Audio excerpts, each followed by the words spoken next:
भंडारा गोंदिया जिला वासियों के लिए खुशखबर है। अब आपका मनपसंद channel BS crime media news अब आपके केबल नेटवर्क पर, जी हां, अपने केबल नेटवर्क के एशियन चैनल नंबर 13 पर उपलब्ध है। BS क्राइम मीडिया न्यूज पर खेल, राजनीति, क्राइम, साहित्य व अन्य खबरें प्रकाशित की जाती है। हमारे साथ जुड़ने के लिए तथा हमारे चैनल में खबरें, विज्ञापन आदि के लिए संपर्क करें 8669151757 पर।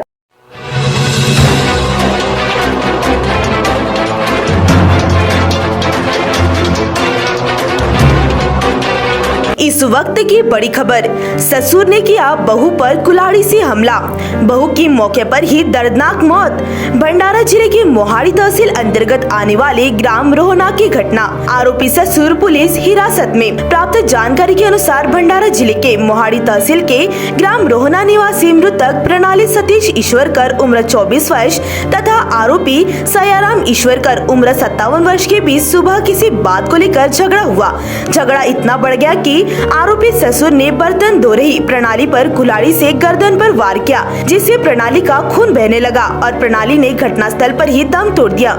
इस घटना की जानकारी गांव में फैल गई और गांव में सनसनी फैल गई। घटना की जानकारी मोहाड़ी पुलिस को दी गई। मोहाड़ी पुलिस ने घटनास्थल पर पहुंचकर आरोपी को हिरासत में लिया। आगे की जाँच मोहाड़ी पुलिस कर रही है। छत्तीसगढ़ गढ़चिरौली की सीमा से स्थलांतरित होकर गोंदिया जिले में आए हाथियों के झुंड ने नवेगांव राष्ट्रीय उद्यान को अपना रेस्ट जोन बनाया है। पिछले 1.5 माह से इसी परिसर में हाथियों का झुंड विचरण कर रहा है। हालांकि पिछले 1.5 माह से हाथियों द्वारा परिसर में किसी प्रकार के नुकसान की कोई खबर वन विभाग या वन्य जीव विभाग को नहीं मिली है। ऐसे में यदि हाथियों का झुंड गोंदिया जिले के जंगलों में हमेशा के लिए निवास करते हैं तो यह पर्यटन क्षेत्र को बढ़ावा मिल सकता है। इस तरह की उम्मीद जताई जा रही है। हाल ही में क्षेत्र के झलकार तालाब में हाथियों का झुंड देखा गया। यह बता दें कि वर्ष 2022 में छत्तीसगढ़ गढ़चिरौली सीमा को पार करते हुए गोंदिया जिले के केशोरी जंगल क्षेत्र में हाथियों के एक झुंड ने प्रवेश किया था। यहाँ हाथियों के झुंड ने नागलडोह की बस्ती को उजाड़ दिया था। वहीं नवेगांव पान, इटियाडोह आदि जंगल व खेत परिसर में हाथियों ने उत्पात मचाकर लाखों रुपयों का नुकसान पहुँचाया था। इसी बीच एक किसान की भी जान हाथियों ने ली थी। कुछ दिनों बाद हाथियों का झुंड गढ़चिरौली जिले की ओर लौट गया था, लेकिन फिर से मार्च अप्रैल माह में हाथियों के झुंड ने जिले में प्रवेश किया था और कुछ दिन विचरण कर फिर से जिले की सीमा पार गढ़चिरौली की ओर लौट गए थे। लेकिन फिर से मई माह में हाथियों के झुंड ने गोंदिया जिले में प्रवेश कर विचरण करना शुरू कर दिया है। जिले के तथा अन्य प्रांत के वाहन शहर में दाखिल होकर यह वाहन तेज गति से चलने का प्रकाश शहर में दिखाई दे रहे हैं। कोई दुर्घटना घटित होने पर जिम्मेदार कौन, यह सवाल आम नागरिक पूछ रहे हैं। नाबालिगों के पास वाहन का लाइसेंस नहीं है, वे तेज गति से वाहन चलाते हुए दिखाई दे रहे हैं। शहर के भीड़भाड़ वाले जिला परिषद चौक, त्रिमूर्ति चौक, बस स्थानक परिसर, खात रोड, खाम तालाब, नागपुर नाका, राष्ट्रीय महामार्ग क्रमांक 53 एवं भंडारा रामटेक राज्य मार्ग पर यातायात सेवा अस्त व्यस्त दिखाई दे रही है। सड़कों पर तेज गति से वाहन चलाने वाले नाबालिग लड़के लड़कियों पर कड़ी कार्रवाई करने की जरूरत है। कई बार सड़क दुर्घटना में जान जाने पर जिम्मेदार कौन रहेगा, ऐसा सवाल निर्माण हो रहा है। यवतमाल जिले के वनी में नीलापुर ब्राह्मणी रोड पर स्थित वैभव कोटेक्स जिनिंग के शेड में रखे गए कपास के ढेर में अचानक भीषण आग लग गई। इस आग में 2500 क्विंटल कपास जलकर खाक होने का प्राथमिक अनुमान है। आगजनी की घटना बुधवार की दोपहर में सामने आई। जानकारी के अनुसार वनी में नीलापुर ब्राह्मणी मार्ग पर बड़े पैमाने पर जिनिंग है। बीते कुछ वर्षों से परिसर में कोई न कोई जिनिंग में आगजनी की घटना सामने आ रही है। वैभव कोटेक्स जिनिंग परिसर के एक शेड में रखे कपास के ढेर को आग की लपटों ने घेर लिया। कपास के ढेर में आग लगने की जानकारी पता चलते ही स्थानीय कर्मचारियों ने तत्काल पानी का फव्वारा मारकर आग बुझाने का प्रयास किया। इसके बाद तुरंत वनी की फायर ब्रिगेड टीम को घटनास्थल पर बुलाया गया। तकरीबन 2 से 2.5 घंटे बाद आग पर काबू पा लिया गया। आग लगने के कारणों का पता नहीं चल पाया है। भले ही मृग माह के रूप में बारिश का माह प्रारंभ हो गया, लेकिन बारिश अभी भी कोसों दूर है। सूरज आग उगल रहा है, लोग उमस और गर्मी से परेशान हो गए हैं। इसी बीच मौसम विभाग की ओर से चेतावनी दी गई है कि 16 से 17 जून के दौरान पूर्व विदर्भ में कई जगहों पर बिजली की गरज और तूफानी हवाओं के साथ बारिश का आगमन होगा। रोहिणी नक्षत्र की समाप्ति के बाद अब मृग नक्षत्र शुरू हो गया है। मृग नक्षत्र को बारिश प्रारंभ होने का नक्षत्र माना जाता है। कृषि की दृष्टि से किसानों के बीच हिंसक वातावरण का निर्माण हो जाता है। इसीलिए किसानों की दिली तमन्ना रहती है कि मृग अच्छे बरसे। इस तमन्ना को दिलों में संजोकर किसान पहले से ही मशक्कत का काम शुरू कर देते हैं। अब किसानों को बेसब्री से बारिश का इंतजार है। ऑरेंज सिटी अस्पताल के सामने धनगरपुरा परिसर में एक मकान में रखे सिलेंडर में ब्लास्ट होने से परिसर में कोहराम मच गया। आग में पूरा घर जलकर खाक हो गया। वहीं बचकर भागने के प्रयास में एक बच्ची बुरी तरह से जख्मी हो गई। घनी आबादी वाला स्मल इलाका होने से नागरिक दहशत में आ गए, लेकिन दमकल विभाग ने मौके पर पहुंचकर आग पर काबू पा लिया। धनगरपुरा में विठल शंकर मडावी और शंकर धर्मा मडावी का लगा हुआ मकान है। एक मकान कच्चा है और दूसरा मकान पक्का बना हुआ है। विठल के पक्के मकान के पहले माले पर गुरुवार की शाम 6:30 बजे के दौरान आग लग गई। आग लगने के कारण घर में रखा सिलेंडर ब्लास्ट हो गया।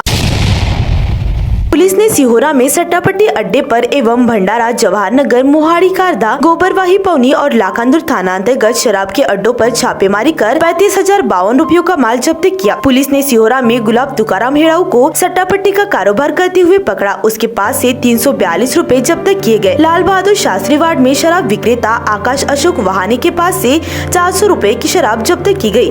कोंडी में स्थित विजय हंसराज साटवने से 2,000 रुपए, खैरी स्थित किशोर तेजराम ईश्वर से 2,000 रुपए, अर्जुनी पुनर्वसन निवासी रूपेश रूपचंद गोंडाने से 3,000 रुपए, मांडवी में गणेश रामदास मेश्राम से 500 रुपए, सावरला में दादाराव लक्ष्मण सावर बांधे से 980 रुपए और विरली में चंदन फतूजी कोले से 630 रुपए की शराब जब्त की गई।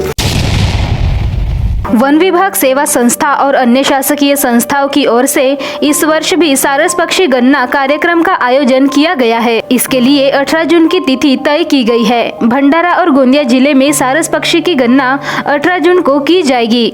18 जून को सुबह 5 बजे से 9 बजे तक विविध तालाबों पर सारस पक्षियों को देखा जाएगा और उनकी गिनती की जाएगी। बालाघाट जिले में एक दिन पूर्व अर्थात 17 जून को ही सारस पक्षी की गणना होगी। सारस पक्षी की गणना के लिए 70 से 80 सारस मित्र, किसान और सेवा संस्था के सदस्यों ने तैयारी दिखाई है। इसके अलावा 40 से 50 वन कर्मचारी भी इस अभियान का हिस्सा बनेंगे। पिछली मर्तबा भंडारा जिले में महज 3 सारस पक्षी दिखाई दिए थे। महिला आर्थिक विकास महामंडल अंतर्गत स्थापित शक्ति संचालन साधन केंद्र द्वारा संचालित तुमसर के ग्राम पांजरा का आई महिला स्वयं सहायता समूह ने कुक्कुट पालन का व्यवसाय शुरू किया है। अब तक 3 लाख रुपए का व्यवसाय कर इस समूह ने एक आयाम प्रस्तुत किया है। एक भूमिहीन महिला वंदना धर्मराज आगाशे को समूह ने बैंक से ऋण लेकर व्यवसाय स्थापित करने के लिए प्रोत्साहित किया।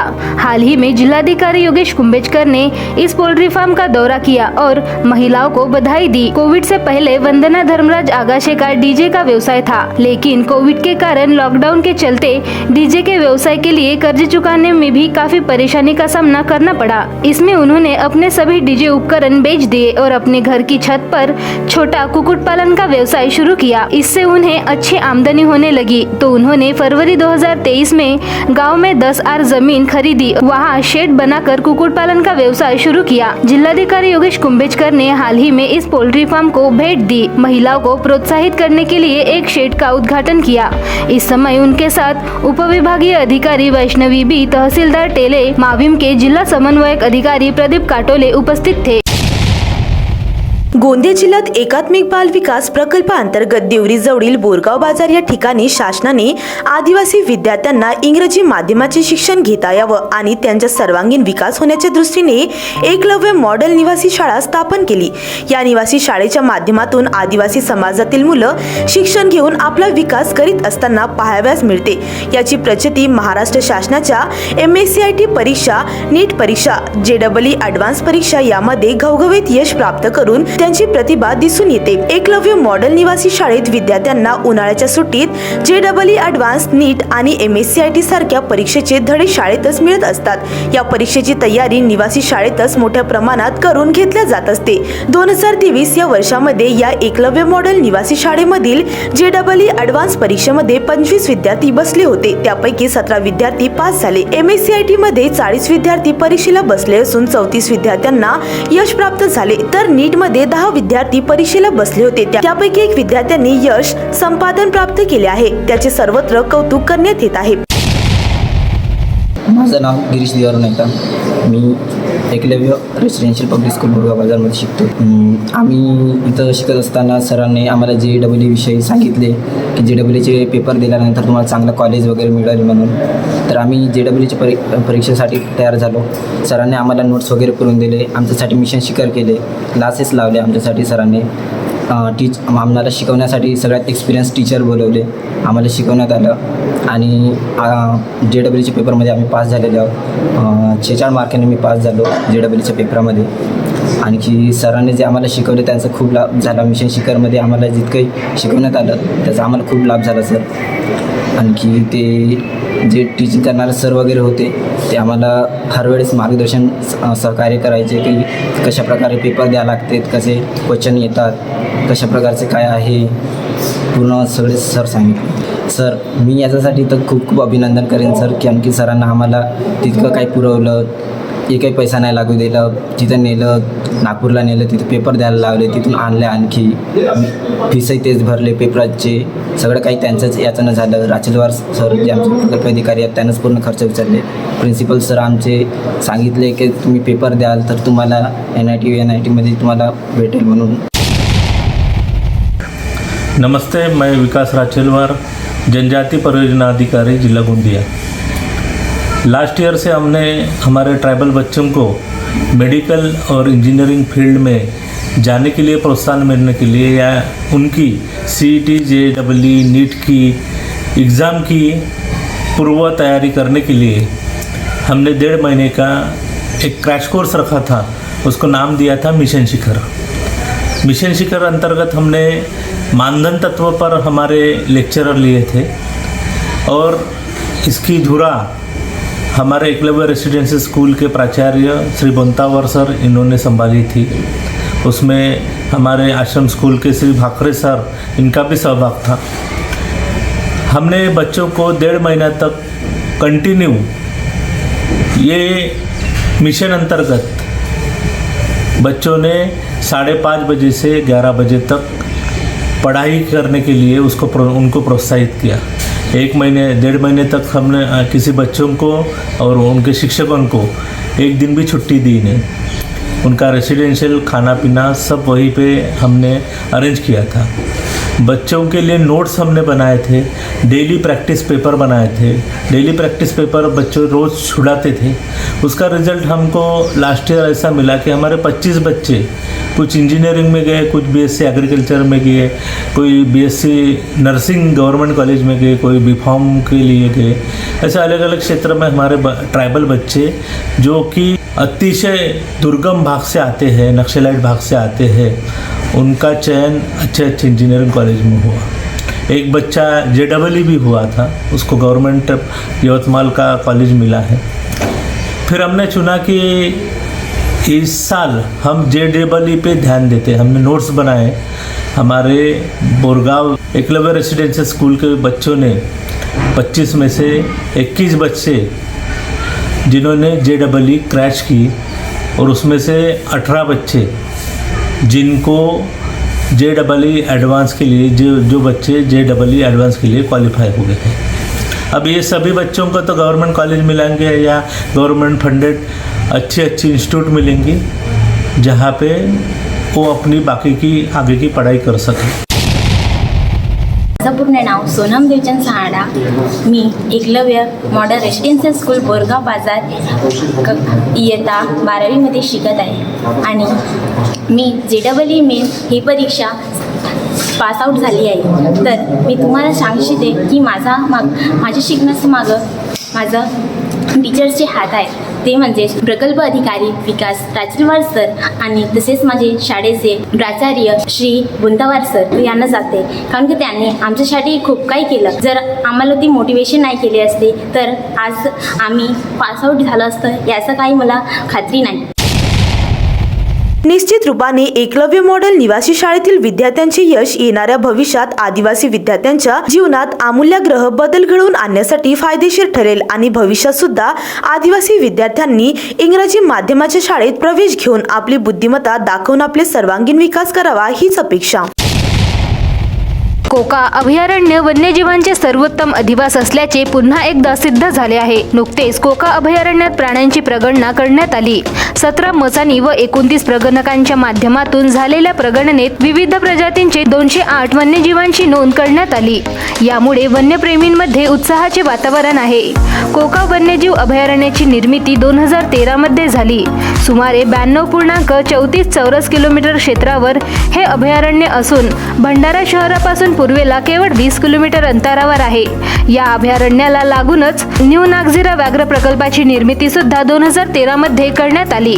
दरवर्षी कोका वन्यजीव अभयारण्यात बुद्ध पौर्णिमेला वन्यजीवांची प्रगणना करण्यात येते, परंतु यावर्षी प्रगणना दरम्यान मोठ्या प्रमाणात अतिवृष्टी झाल्याने प्रगणना रद्द करण्यात आली। नुकतीच अभयारण्य प्रशासनाच्या वतीने प्रगणना आटोपण्यात आली। पानवटे तसेच सोलर पानवटांशेजारी 17 मसानी उभारण्यात आल्या। 29 प्रगणकांनी मोहिमेत सहभाग घेतला।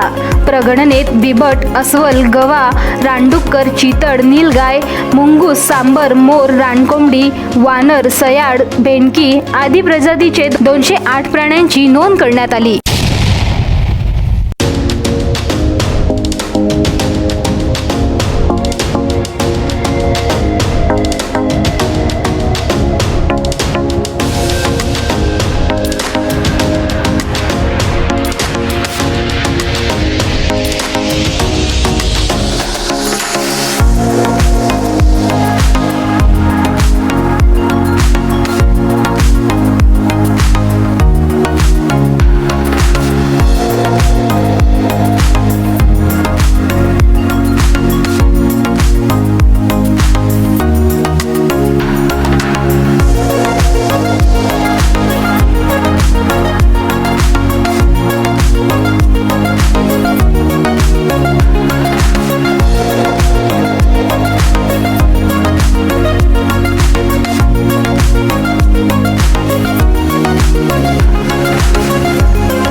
भंडारा गोंदिया जिला वासियों के लिए खुशखबर है।